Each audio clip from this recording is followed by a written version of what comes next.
By the beginning of 1966, Ronnie Kray was convinced that the twins remained invincible. Reggie wasn't quite so delusional. They knew the club, El Morocco, was doing well. Their protection racket still brought in the cash. The various frauds they got involved with were mostly lucrative. Yet Ronnie's illness, as usual, created a terrible unpredictability. The drugs he took couldn't keep him stable. As winter ended, he went into a deep, black depression. It got so bad he returned to live at Valence Road so that Violet could keep an eye on him. This might have been helpful, had it not been for a chance remark from one of Ronnie's associates who was visiting him at Valence Road.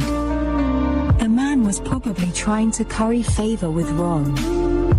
That was how it went with the twins. Tiny morsels, tidbits, and information were passed on to them all the time.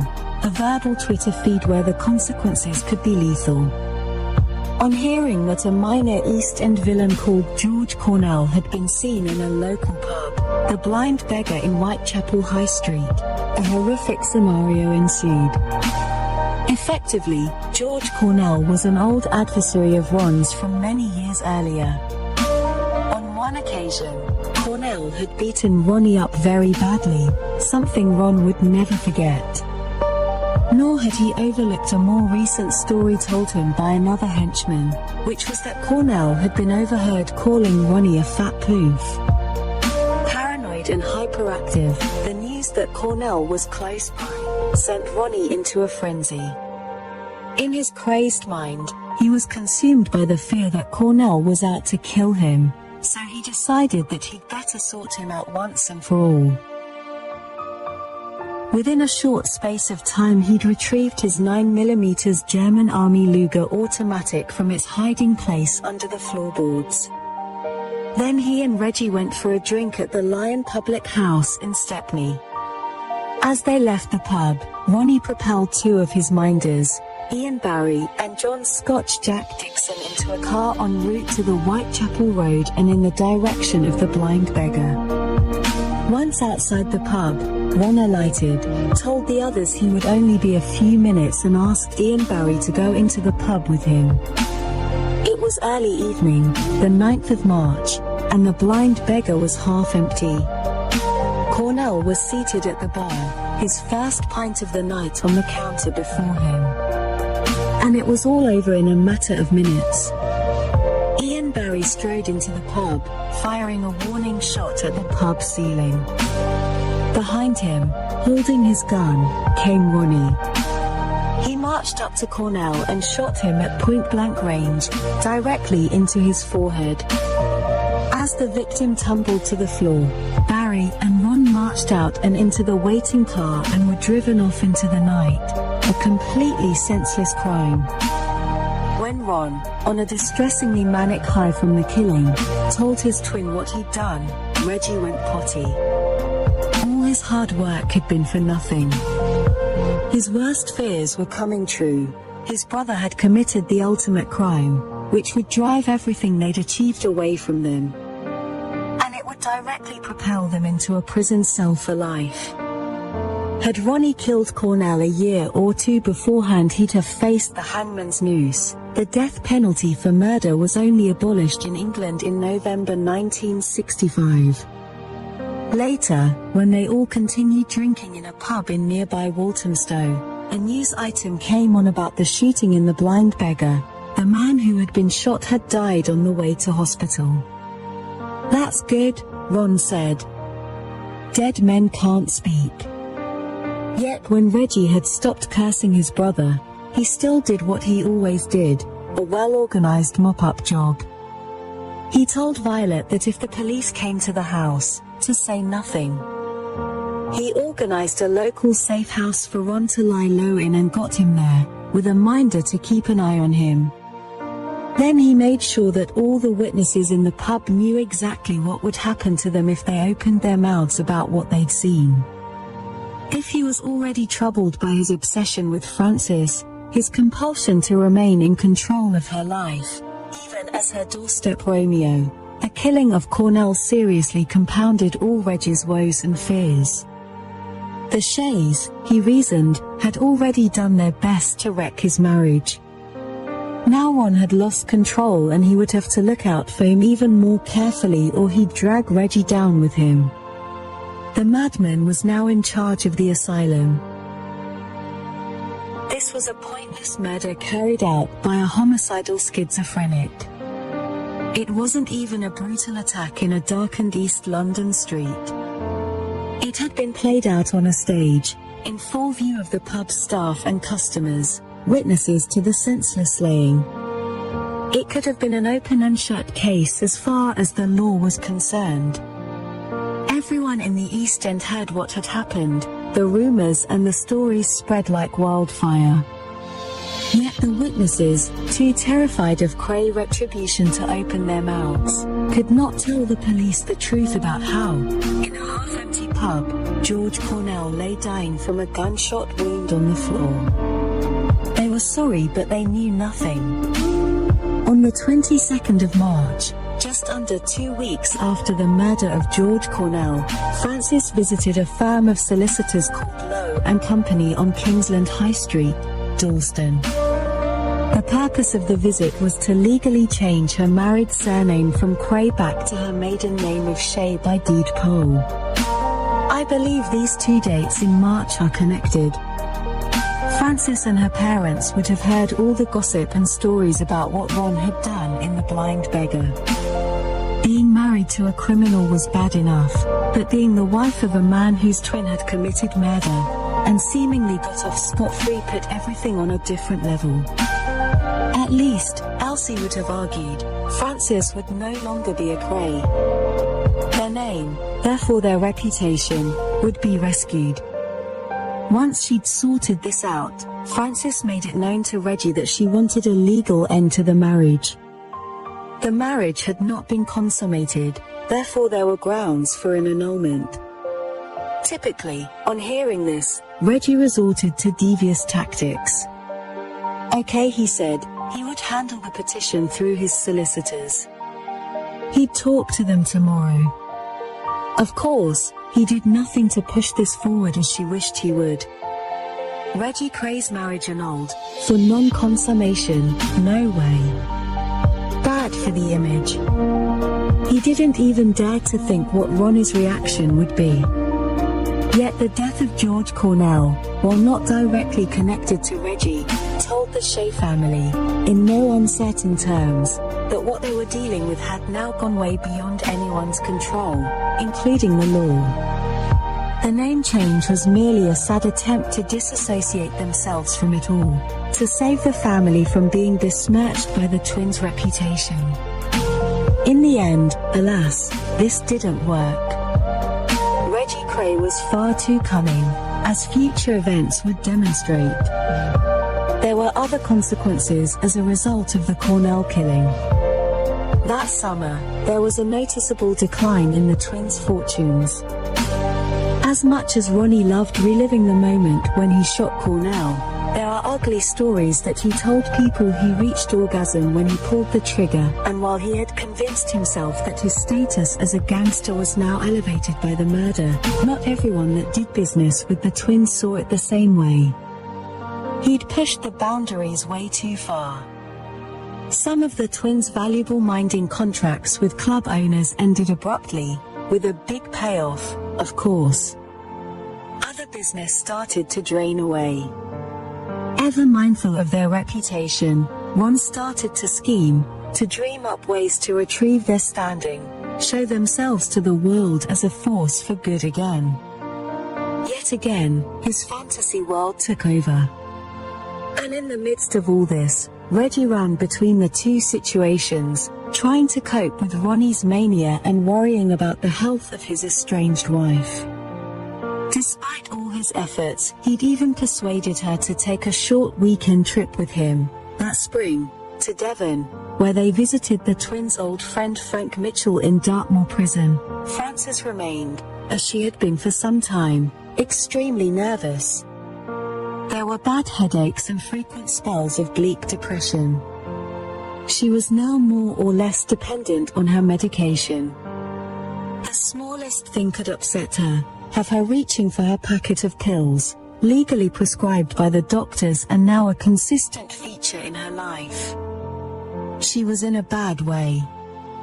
This visit to Mitchell, or the Mad Axeman as the press eventually dubbed him, took place partly out of Reg's loyalty to a fellow criminal but also because Ron had begun to draw up a plan designed to restore themselves in the world's eyes as good guys. Put simply, the plan was to help Mitchell escape from Dartmoor, get him into hiding in London and then, via the huge publicity their involvement in his escape would attract, their efforts would convince the authorities to release Mitchell. The former convict would then be free, and the world would know the twins could do virtually anything they wanted. It would enhance their prestige, give them even more power. The crazy plan, which preoccupied Ron throughout 1966, did eventually culminate in a very public and almost laughably easy escape from Dartmoor. However, it went badly wrong after that, resulting in the killing of Frank Mitchell. Once in hiding, Mitchell had proved difficult to control. Tragically, this resulted in his disappearance, by order of the twins, on Christmas Eve 1966. The police were never able to prove, beyond doubt, the full details of Mitchell's slaying. The body was never found. In 1996, Freddie Foreman admitted in his biography, Respect, that he and another gunman, Alfie Gerard, had killed Mitchell, as a favor to the twins. In 2000 he repeated his confession in a TV documentary. Because Foreman had already been acquitted of the deaths of both Mitchell and Tommy Ginger Marks, in the 60s, under the former double jeopardy rule, an English law that meant at that time that no one could be tried twice for the same crime, he was not prosecuted for the Mitchell crime, nor was there sufficient evidence to prosecute him for perjury. But all this lay ahead. Francis's problems had clearly worsened dramatically. In June 1966, she was admitted to a psychiatric ward at the then Hackney Hospital in Homerton High Street. The Hackney, which was closed down in 1995, was one of the largest NHS general hospitals in London at the time. Francis had already seen a psychiatrist at the Hackney Hospital the year before as an outpatient. But now the psychiatrist had decided it would be better for her if she was treated there as an inpatient. It is not clear whether this was because Francis had already experienced some sort of breakdown prior to admission, or whether she had talked of attempting suicide in one of her visits in the psychiatrist at the hospital's outpatients department. But she ended up staying in the hospital's psychiatric ward from June until September 1966. Michael, or Mick, Taylor is a 69-year-old divorced pensioner who grew up in London's East End and still lives there. Known locally as the sartorialist because of the way he always smartly trips himself out, he is one of the area's more colourful characters, a living reminder of the old days of the district. We had coffee together in the now ultra-fashionable Brick Lane where he told me his story of the time he too was a young psychiatric patient at the Hackney Hospital during the World Cup victory summer of 1966. He told me, in some detail, how he found himself falling for a lovely young woman who was being treated on the same ward. I was 21 at the time and I'd had a nervous breakdown, he recalled. I'd suddenly cracked up after a family bereavement. They diagnosed me with a nervous disability. I didn't remember much about how I got there, but I wound up in the Hackney Hospital for 16 weeks. You were in this huge long ward, with about 20 people on it, men at one end, women at the other. One morning, not long after I'd got there, I was lying on my bed and a girl came over. Very smartly dressed lady. Immaculate. At first glance, I thought she was one of the doctors, because of the way she dressed and spoke to me. She was so nice. She asked me about how I came to be there and said she was the same as me. She told me, if you do what they tell you, you'll get better. She told me she'd already been there for over a week. That was the start of Mick's friendship with Frances. When she went back to her bed, I went to see the matron, who had an office on our floor. She told me, that young lady is Reggie Kray's wife. I thought I'd better tell you. Hospital friendships tend to develop quite quickly, and this was no exception. They were both around the same age, from local working class backgrounds, in the hospital for similar reasons. They were not in a locked or secure ward situation. The psychiatric patients in this ward were free to go outside the hospital if they wished, the only proviso being that they had to return on time for their medication and their meals. In those days, the Mental Health Act of 1959 permitted considerable discretion on the part of the hospital consultants as to how patients were managed, and changes to the Act, focusing on patients' rights, were not introduced until 1983. The matron's comments didn't trouble Michael. I wasn't really frightened by knowing Reggie was her husband, he explained. The same day, we went for a long walk outside and she started to talk to me about her life. She told me she was never in love in her life. He never had the time for her. He was always out, drinking, clubbing. She told me she would wake up in the morning when she was with him and find a gun or a hammer lying under the mattress. She said she was scared something might happen to her because of the life they were living. It was the uncertainty. And there was no end to it, arguments, violence. Reggie wasn't violent to her.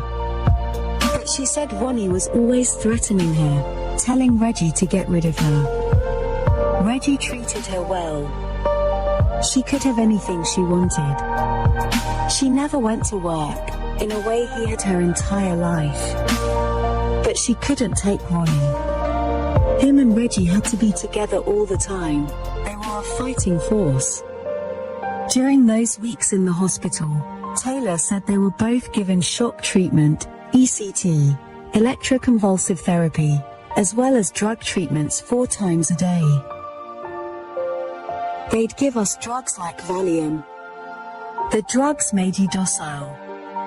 You saw a psychiatrist every 2 weeks.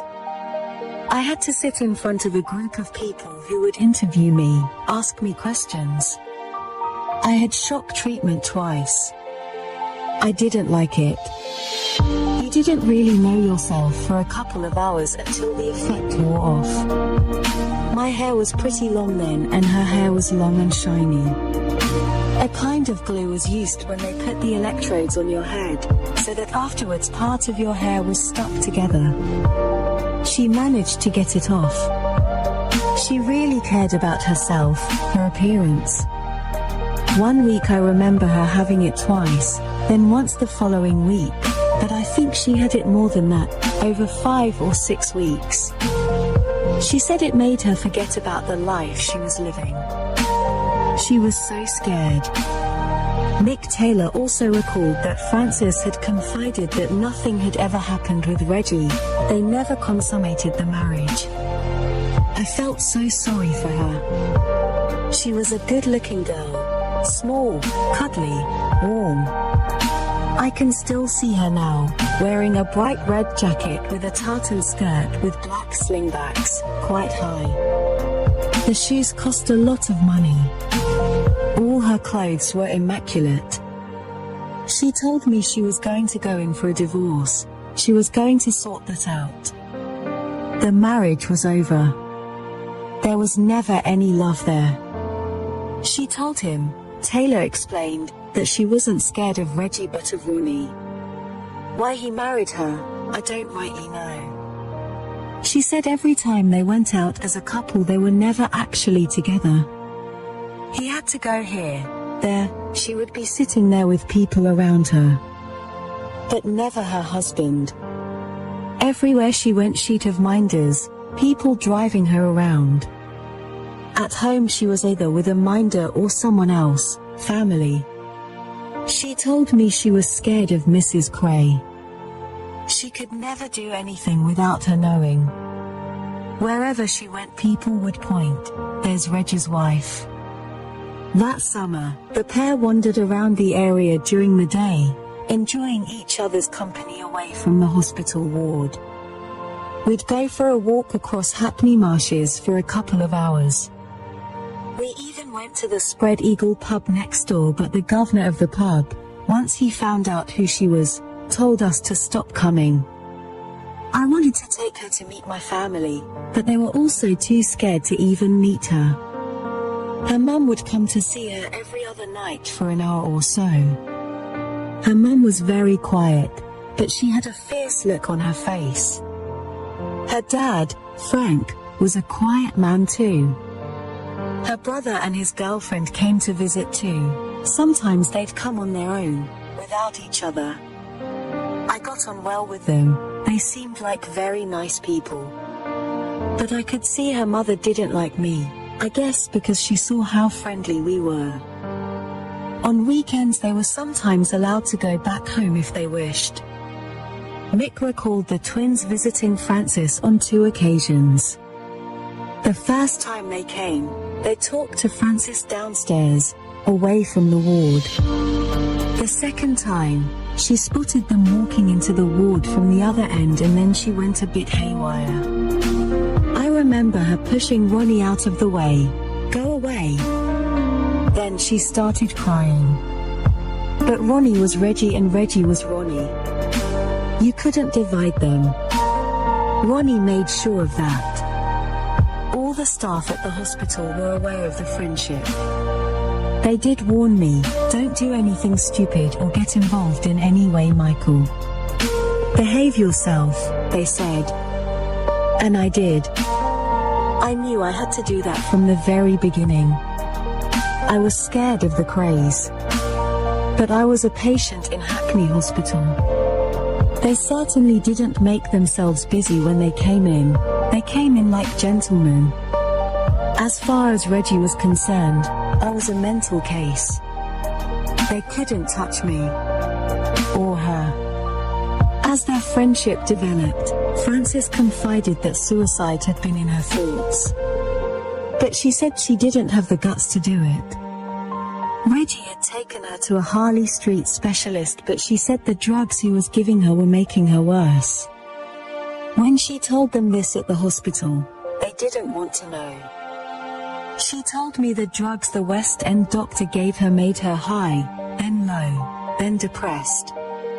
She suffered a lot, in a way. The drugs were too powerful, knocking her head up. For all this, Mick Taylor vividly remembered the happiness of their short time together that summer.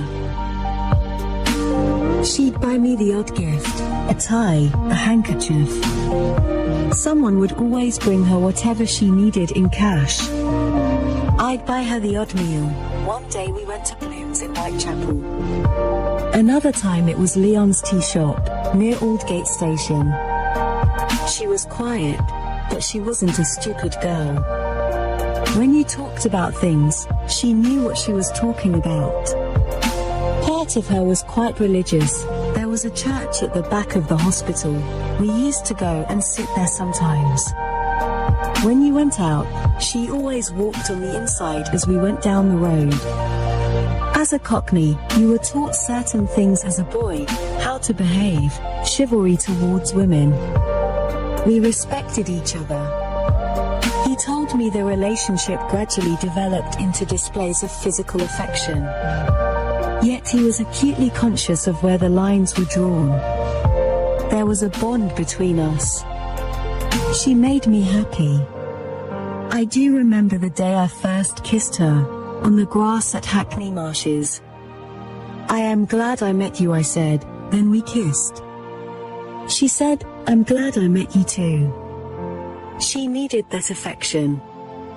It didn't go further than kissing and cuddling. I suppose it could have happened, but I thought if I had done anything it would have been dangerous. She wasn't divorced. She said that if anything happened to him, she would have her freedom. She did have plans in her mind. We even talked about moving out of London, where no one knew us, things like that. But she never got to do anything. It never happened. A little after 3 months later, both were discharged from the hospital. She went home and I went to stay at my brother's place at the Guinness Trust, behind Moorfields Eye Hospital, Mick continued. I missed her. Times like that in your life, you don't forget. People knew about our friendship, yes. But I kept out of harm's way afterwards, went to work for the council, doing highway repairs. The news of what happened to Francis, less than a year later, came as a devastating blow when he read about it in the newspaper. I couldn't believe it at first. But when something like that happens, you have a sense that it's meant to happen. Knowing her, in a way, made me grow up. You start to realize what's right and what's wrong, and be honest with yourself. For me, it shook me into getting back on track. I stopped taking the medication and got on with my life. She would have made me a good wife. I do know that. The discovery that Francis had received shock treatment on several occasions that summer should be viewed in the context of the times. More commonly used to treat depression then, today it is only used in extreme cases, where all else has failed. Its use declined over the years as new drug treatments were introduced and were shown to be more effective and with fewer side effects. ECT has been demonized because it was overused. Some people did get chronic memory loss afterwards, explained psychiatrist Trevor Turner.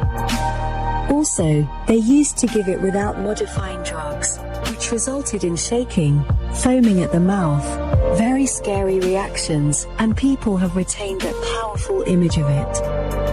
And the idea of having electricity shot through your brain feels pretty barbarous. So it has a bad press. It was more its nature, rather than side effects, that generated its demise. It sounds like she wasn't getting better on 2 or 3 different types of medications, so a course of ECT had a 50-50 chance of helping her. What they'd have been hoping for is to get her sufficiently less depressed not to need the drugs. One side effect would be loss of memory around the time the person had it. But it would come back. Michael Taylor's account of Frances reveals a person who clearly understood her situation and was cooperative with the doctors who were treating her because she still wanted or hoped to get better. The long stay in Hackney Hospital was, in many ways, a refuge from what she was struggling to deal with, and her comment about the shock treatment making her forget the life she was living is illuminating.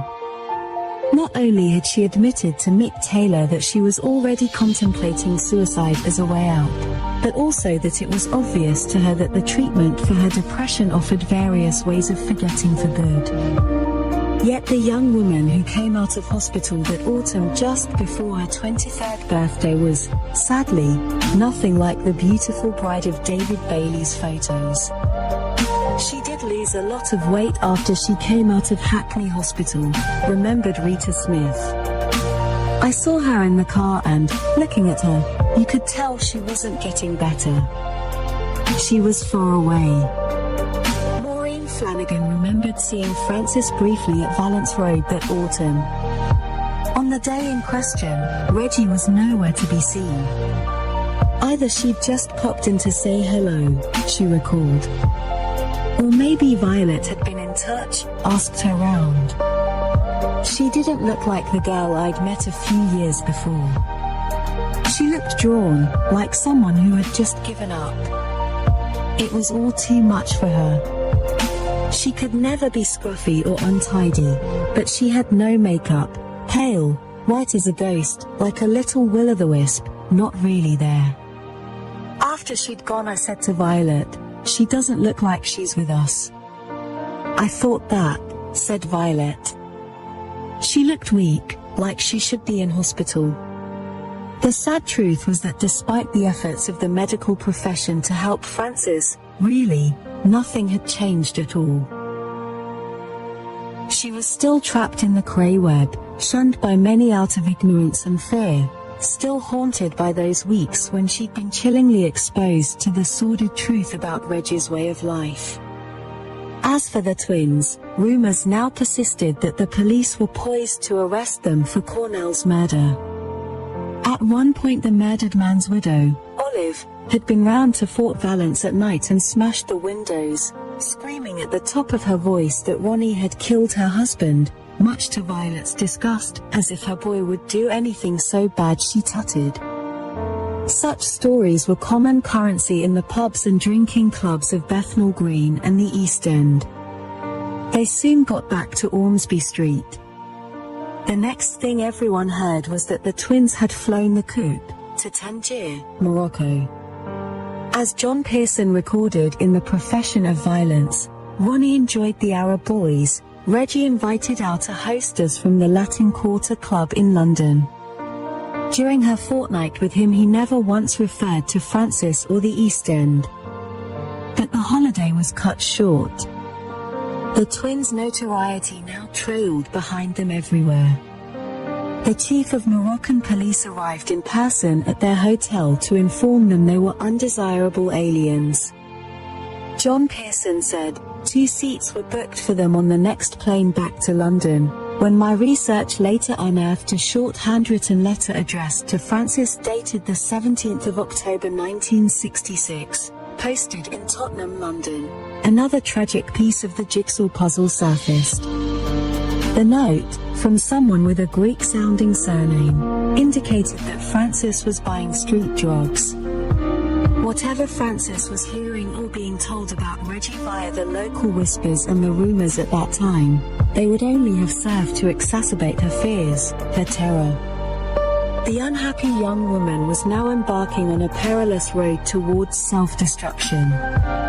Sorry I didn't meet you last Saturday. If you want those pills, I'll see you this Saturday, the 22nd of October. I'll get them this Friday. I will meet you outside the Odeon Cinema at 3 p.m. Be there. P.S. If you want to answer back, write to me.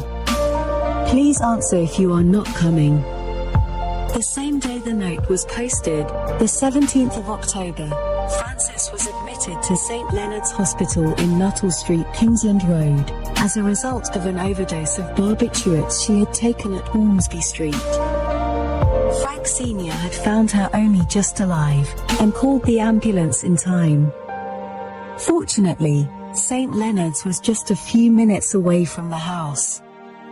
On the 20th of October, her consultant at the hospital, Dr. Jones, discharged her from Parkinson ward and she went back to Ormsby Street. It was obvious the incident had not been a mere cry for help. She had meant to kill herself. According to John Pearson in The Cult of Violence, she said afterwards, "I've been defiled. I'm useless. What is there left for me to live for? I deserve to die."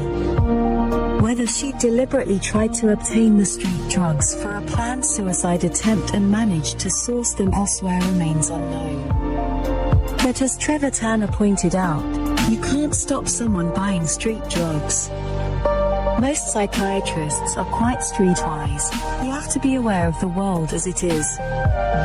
So if you are prescribing drugs, even in very small amounts, in the end people can always get more. Reggie, on hearing the news of Frances's attempted suicide, had rushed round to see her at St. Leonard's. No, he was told firmly by hospital staff, he couldn't see his wife right now. She was far too frail. Off he went into the night, raining verbal blows on Frances's parents again and again. Like a spoilt child whose favorite toy was being denied him, he was driven back to Valence Road where he reached for the gin bottle, ranted, cursed and heaped his rage, yet again, on the chaise, his wife's innocent family. The truth was, tragedy and retribution were now about to engulf everyone. But the only retribution ahead would be that of the law.